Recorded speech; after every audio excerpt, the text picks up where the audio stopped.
The anime adaptation of Attack on Titan Season 3, including both the Uprising and Shiganshina arc segments of the manga, is now at its completion, with a promised final anime season scheduled for release next year. Having already reviewed the Uprising Arc segment of Season 3, and having to endure the long wait for Season 3 Cour 2, I can safely say it was worth the wait. The musical score, faithfulness to the source material, voice acting, and the animation overall went above and beyond any previous seasons we've received as a complete package. So without further ado, let's jump right into it. Oh, and I'll be calling out when we jump into spoilers, so don't worry about that. Season 3 Cour 2 starts off where we finished last year, with a survey corps heading to Almeria and the Shiganshina district to uncover the truth of the world in the Jaeger household's basement. This corps features much more action-orientated episodes with a much greater focus on resolving the current conflict left open between the warriors and the survey corps back at the end of Season 2. From a narrative standpoint, these 10 episodes balance out nicely in comparison to the previous 12 episodes of Season 3 as a means to push the main story forward without anything being left behind needing to be wrapped up. Essentially, the Uprising Arc deals with the conflict and turmoil and maturity of our characters and their relationships with family, friends and the world they live in, while this year's adaptation of the Shiganshina arc is a story being pushed outside of what's keeping our characters within the walls. For those that had a fondness for what originally made Attack on Titan exciting and fun, e.g. Titans and Titan killing, this will be exactly up your street for context. With this in mind, that is no means a reason to skip the Uprising adaptation, as Attack on Titan is one of the few popular shows that has little to no filler content. As already stated, the majority of these 10 episodes are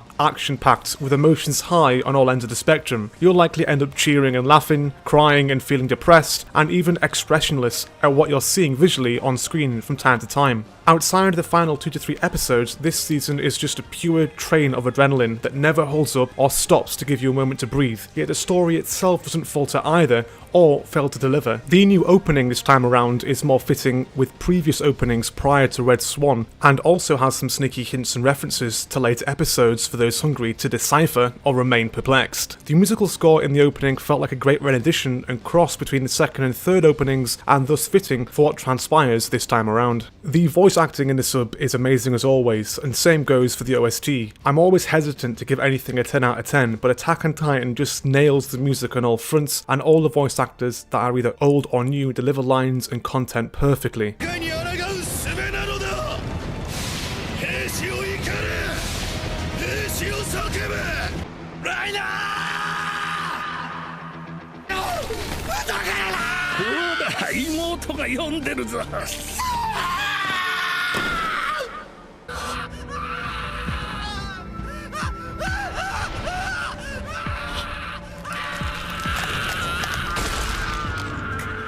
I haven't watched the dub, but have seen certain scenes, so I really can't compare or complain. It's really down to subjectivity and personal enjoyment which you prefer, though I have heard good things. The animation holds up for the most part as well, and is positively beautiful in some of the fighting segments, but there are certain small snippets where it doesn't really hold up, or it can catch your eye in a bad way. Examples of this include Bertold in certain shots in Titan form, certain character facial designs, and as such, but this isn't a large portion of content, and the fight scenes are not ruined because of it for the most part. Moving on, just like the ending of episode 12 of last year's episode, the final episodes in this part of this season will leave you feeling both satisfied and left with a large amount of questions you want answering. Read the manga. While last year had a heavy focus upon character development and narration being told through the characters, this time around we get a more subtle yet equally important development, and in some character cases conclusions to their story within the manga. The development from the Uprising Arc adaptation pays off heavily here for characters such as Erwin and Armin, while this season introduces some newly fleshed out context for people such as Bertold, the Beast Titan, and of course Eren. This season is a lot darker and emotionally engaging on all fronts, or at least for myself, both with the characters and the situation they all find themselves in, all coming together one last time. This season in a nutshell feels like the end to the story we started the anime with all those years ago, and what comes next can only be grander and bigger.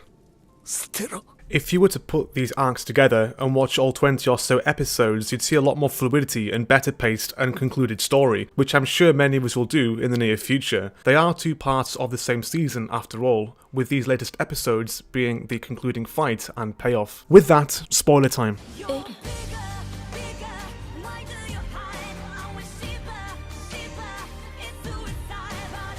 I feel I've covered a big portion of what made the first 7 episodes so rewarding and amazing. Non-stop action with a kick-ass OST, amazing voice actors, and mostly top-notch animation. Except this scene, and I'm sorry to nitpick, but Bertold really bothered me here for some reason. I can't quite put my finger on it. When you bring all these different aspects of his show together that are all done really well, it becomes its own thing, and having already watched these 10 episodes twice, I really want to go back and watch it a third time in the next few days. Contextually, I have literally no issues with this season up until episode 8 and beyond when it comes to representing the manga. A couple of people on Discord made note that Kruger's presentation and dialogue was cut short, and his appearance or demeanour didn't reflect his manga counterpart. The conversation was definitely streamlined, and while I can understand this, I feel that Kruger had been such a big question mark of a character that still remains a mystery to us, that perhaps it would have been difficult to present that in the same way we have discussed and conversed about him for so long, when his time in the manga, from a literal animated perspective, is so short. This is a massive change for me, as the Uprising Arc adaptation, due to pages and panels being moved around, as well as some good character development and story-themed content being skipped. This year, however, the actual anime is for the most part completely faithful, with some minor changes or hiccups and designs being swapped in the later episodes for vehicles and panels being changed around. I was equally surprised with how well Bertold was handled, the subtle and conversational development of Armin and Jean, as well as the handling of Zeke Yeager on the field. Erwin was also handled really well, alongside the deaths and decisions about who to feed the serum to. Flock's speech was perfect, and I believe word for word, which I was really content with. I'd love to tell you all something I didn't like, but I honestly can't do it for anything substantial, whether it comes to comparing it to the manga or as a standalone adaptation in its own 10 episodes. As a manga reader, my reactions and emotional feelings while watching are going to be naturally substantially less than a first-time anime viewer, but I'll wholeheartedly admit I got tears in my eyes during certain segments, such as Armin's sacrifice, Bertold's death, as well as both Grisha's heartbreak and loss upon arriving on Paradis. I even got up out of my seat and had a huge smile on my face during Erwin's charge, Levi vs Zeke encounter, and even subtle things such as PX speaking, which I was pleasantly surprised with.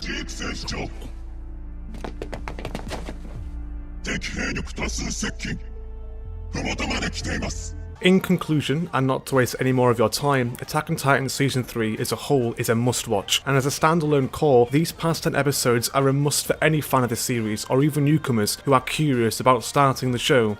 Do it! If my comments and clips aren't enough to entice you, the general critical and fan reactions online have been ridiculously positive throughout, so there's that too. Thanks all for watching. Join our public Discord server to talk about Attack on Titan, anime, manga, and to make friends. Follow me on social media to know when I upload content, and subscribe to my Livestream channel for reactions and discussion-based content with the community. Thank you.